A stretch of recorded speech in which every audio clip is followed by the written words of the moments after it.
Radio Pluriel.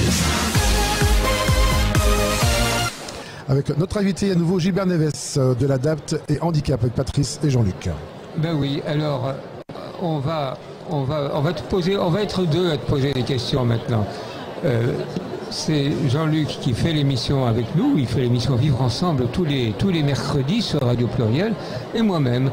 Et la question du handicap et des travaux possibles pour les personnes handicapées est très importante pour nous. Donc chaque année on te voit ici. On se tutoie, hein? Oui, bien sûr. Allez, on se tutoie, on se voit régulièrement ici parce que ça fait des années que le salon, ici, ce salon, le Mondial des métiers, eh bien, c'est un salon qui est ouvert à toutes les personnes handicapées, quel que soit le handicap. Et notamment, il y a des personnes qui viennent ici en fauteuil. Je viens d'en voir un dans le centre de l'ADAP il y a quelques minutes, là. Et il faut qu'ils puissent venir à peu près dans tous les lieux qui sont présentés ici pour le Mondial des métiers. Alors comment est-ce que vous vous organisez pour ça? Alors en fait on est présent depuis, comme tu le dis, de nombreuses années sur le Mondial des métiers pour aborder deux choses. La première, c'est pour faciliter l'accessibilité pour toutes les personnes en situation de handicap, tout type de handicap, au salon. Donc on les accueille, on prend le temps d'écouter leur desiderata et ce pourquoi ils sont venus. Et ensuite on peut leur proposer plusieurs choses. Un accompagnement physique sur les stands, oui. Pour les personnes qui ont des problèmes de vue, par exemple, mais aussi des accompagnements pour les personnes qui ont des problèmes pour entendre. Alors c'est le cas de notre ami Jean-Luc ici, qui a des problèmes pour entendre. Et alors comment est-ce qu'on fait? Parce que pour les gens qui sont avec qui n'y voient pas bien clair, vous pouvez les accompagner, il peut y avoir des gens, mais pour les personnes qui ont des difficultés avec l'audition, comment est-ce que vous faites? Ils vont l'entendre, oui. Alors, la première chose, c'est déjà, quand on leur parle, de parler pas trop vite et de bien les regarder, parce que c'est important de capter si la personne a compris le message ou pas. Ça, c'est le premier point. Le deuxième point, il est possible aussi d'écrire, s'il le faut, pour que les personnes captent bien les messages. Et puis après, on a la langue des signes française. Donc nous, on n'a pas ici sur place des personnes pour ça, mais on peut faire venir des personnes pour la langue des signes française. Mais il faut que la personne sourde sache aussi utiliser cette langue-là. Alors il existe la langue des signes française et la langue parlée complétée. Donc voilà par rapport à cet accompagnement. Après, on a une présence aussi ici pour parler de toutes nos actions au quotidien de l'ADAPT sur Lyon et sur le territoire, sur l'Auvergne-Rhône-Alpes aussi. Des actions pour accompagner les personnes vers l'emploi, des actions pour permettre aux personnes handicapées de monter en compétences par rapport au métier. Voilà, on a tout type de métiers qui sont présentés, tout type d'actions possibles. Et puis, on crée aussi tout au long de l'année, alors parce que moi ça c'est mon rôle. Oui. Alors, vous direz quel est votre rôle? Alors moi mon rôle, voilà, j'ai un titre qui s'appelle je suis chargé de développement entreprise, mais bon, ça veut tout dire et rien dire. En fait, mon rôle à moi, c'est de créer des événements pour que l'on parle du handicap au plus possible, et puis pour faciliter l'intégration sociale et professionnelle des personnes handicapées, l'intégration, l'inclusion. On met en place des forums, des salons, on met en place des actions comme les handicapés, les job dating, les blind dating. Tiens, on a fait un blind dating l'an dernier avec une structure qui s'appelle Talentéo, qui a créé ça sur l'Isère. Les interlocuteurs se tournent le dos? Non, ils se rencontrent à l'aveugle, c'est-à-dire qu'on leur met un masque et pendant les 10 premières minutes de rencontre, ils ne se voient pas. Et puis après, ils enlèvent le masque, les masques et ils se rencontrent. Donc, ils vont se rencontrer avec des critères qui ne sont pas les leurs habituellement, c'est-à-dire qu'ils n'ont pas la vue de la personne et ils n'ont pas le CV sous les yeux. Et ils ne voient pas. Donc, du coup, ils s'écoutent surtout et ils sont très attentifs. Et ils n'ont pas forcément de préjugés. Peut-être d'autres, mais ils n'ont pas forcément de préjugés par rapport à ce qu'on peut voir. Je dis souvent, moi, que la vue peut être notre premier handicap, d'ailleurs. Voilà pour ces actions-là.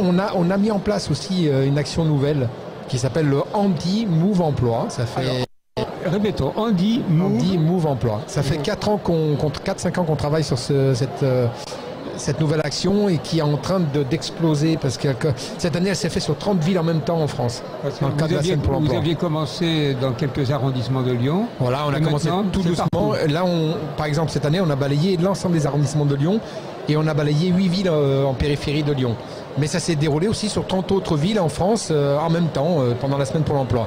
Le principe, c'est on prend des personnes en situation de handicap qui sont en charge d'emploi et on les envoie dans des rues qu'on a repérées taper à toutes les portes pour parler de l'emploi des personnes handicapées. Bien sûr, ils laissent un document qui parle des avantages à embaucher des personnes en situation de handicap, mais aussi et surtout pour collecter des offres d'emploi, des offres de stage, des offres d'alternance.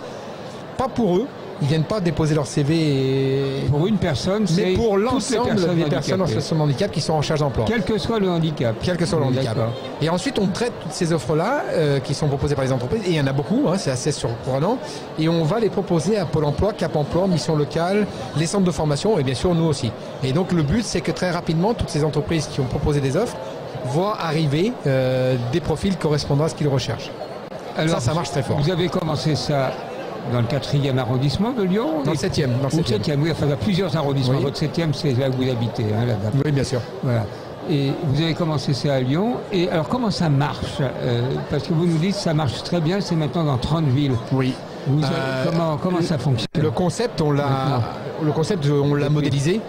Oui. Pour que plusieurs personnes, plusieurs structures puissent le mettre en place. Cette année, par exemple, sur l'un, c'est Cap emploi et Pôle emploi qui l'ont initié. Alors, il y a un travail en amont qui est de repérer les lieux où on va démarcher, de pouvoir bien les situer par rapport aux personnes, et on va envoyer des binômes. Ensuite, c'est communiquer auprès des personnes handicapées qu'il y a cette action-là. Faire en sorte qu'ils s'inscrivent, c'est du volontariat, on peut forcer personne, mais leur démontrer que ça va leur apporter. Et c'est assez surprenant parce que les personnes, quand elles reviennent avec le sourire, elles nous remercient d'avoir fait cette action-là. C'est-à-dire, quelque part, elles ont appris plein de choses par rapport à leur démarche de recherche d'emploi. Alors ça, oui, pardon. Les personnes qui sont sur le terrain, qui participent à cette action, font du porte-à-porte systématique, mais dans des rues qui ont certaines caractéristiques, avec des implantations d'entreprises, des bureaux, des établissements industriels. Il faut bien aussi avoir une idée des débouchés pour le public dont elles représentent les intérêts. Alors nous, on part du principe que les personnes qui vont démarcher ne vont pas démarcher dans des lieux qui les intéressent, elles, spécialement, parce qu'elles vont collecter pour tout le monde. Ça, c'est le premier point. Le deuxième point, on part du principe aussi que toute entreprise, toute petite, moyenne, grande, quel que soit le métier, est susceptible de proposer des offres. Et c'est le cas. On est assez surpris parce qu'on a beaucoup d'offres qui nous reviennent. Et puis on part aussi d'un autre principe, c'est que toutes ces offres-là, elles vont intéresser tout un tas de publics. Et parfois des publics qu'on ne voit pas forcément. On va retrouver des offres pour des coiffeurs, pour des vendeurs, pour la mairie, pour l'agence d'intérim, pour le plombier du coin, pour l'électricien. Et ce qui est aussi très intéressant, c'est qu'on va aller chercher des offres cachées, celles qu'on ne voit pas forcément. Et aujourd'hui, on sait que les offres d'emploi dans la recherche d'emploi, c'est 70% d'entre elles qui sont des offres cachées. C'est-à-dire qu'en fait, les entreprises vont trouver les personnes par le bouche à oreille, par la connaissance. Ça ne passe pas dans les pôles emploi, dans les cap emploi. C'est pas spécifique au handicap d'ailleurs. C'est pas spécifique au handicap, c'est tout type d'emploi. Hein. D'ailleurs, ils vont démarcher pour les personnes handicapées, mais sincèrement, les entreprises qui embauchent derrière, elles avancent pas à pas là-dessus. C'est-à-dire que les premières embauches, c'est certainement encore des personnes qui ne sont pas forcément en situation de handicap. L'employabilité de certains profils est quand même une gageure. S'agissant de personnes en situation de handicap,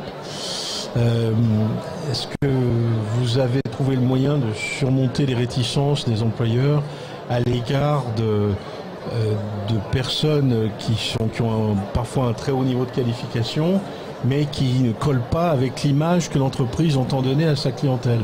Là, vous touchez du doigt la problématique qu'on rencontre nous au quotidien et sur laquelle on travaille, c'est-à-dire les préjugés, les a priori. On en a tous. Même moi qui travaille sur ce domaine-là, je peux avoir des préjugés, des a priori. L'avantage, c'est que comme je le sais, je peux aussi corriger un peu. Mais en fait, les difficultés qu'on rencontre, elles sont là, elles ne sont pas sur les qualités, sur les compétences. C'est pour ça que nous, on travaille de plus en plus avec les personnes handicapées pour qu'elles aient vraiment les qualités et les compétences. Vous voyez ? Et donc, c'est là que c'est très important. C'est arriver à rencontrer les personnes et sortir des préjugés. Tout à l'heure, on parlait de blind dating, on se rencontre à l'aveugle. À quel préjugé? On ne voit pas les personnes, on ne voit pas s'ils sont en situation de handicap ou pas. Vous voyez? J'aimerais aussi aborder autre chose. Oui, alors vas-y, il nous reste 2 minutes. Donc là, le handicap emploi, on en a parlé. 2 minutes pour vous parler de l'ADAPT. On intervient du plus jeune âge jusqu'à, on dirait, le moment où on part en retraite.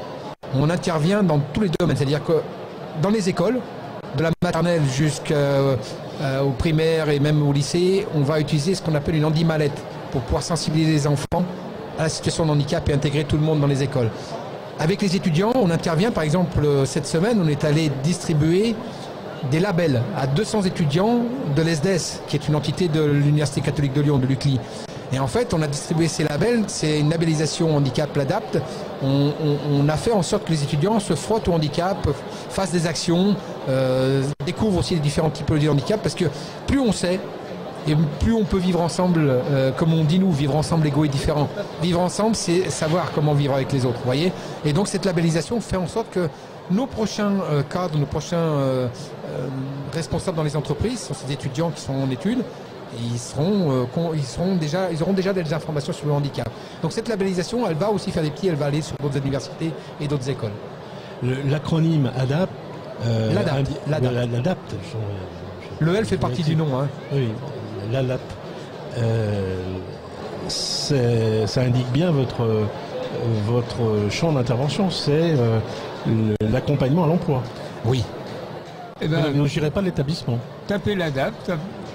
Et voilà, on a terminé aujourd'hui. Merci beaucoup. Il nous reste 30 secondes avant la fin de ce direct, voilà. En tout cas depuis cette édition du Mondial des métiers. Merci à tous. Radio Pluriel.